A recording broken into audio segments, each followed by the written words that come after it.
Uvimbe unaotokea kwenye kizazi huwa una shida nyingi sana. Inaweza kaathiri mama ambaye ni mjamzito, lakini pia unaweza kaathiri mama ambaye sio mjamzito.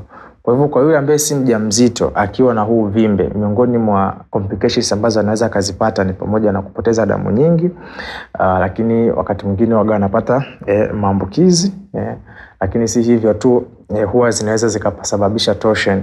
Kwa hivyo wanawake wakawa wanapata maumivu ambayo ni persistently ya muda mrefu.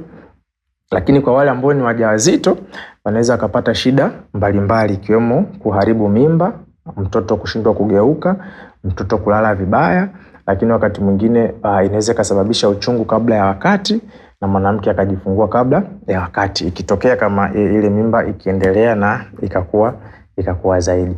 Kwa hivyo kitu muhimu zaidi hapa ili kuweza kuprevent kutokea kwa uvimbe kwenye kizazi, mara nyingi huwa tunatoa elimu ya afya kuhusiana na uvimbe wa kwenye kizazi, sababu zake ni nini, unatokeaje, dalili zipoje na matibabu yake.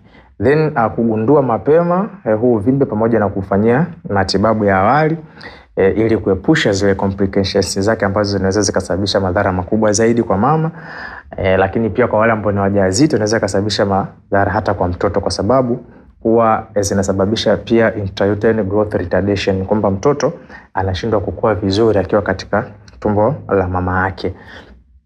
Lakini mbali na hivyo huwa tunatoa wito pia kwa wamama ambao wanakuwa wana zile hali ambazo hazieleweki katika siku zao, maana pia huwa ni miongoni mwa dalili, lakini pia huwa wanaelekea kupata hali ya kutokupata watoto.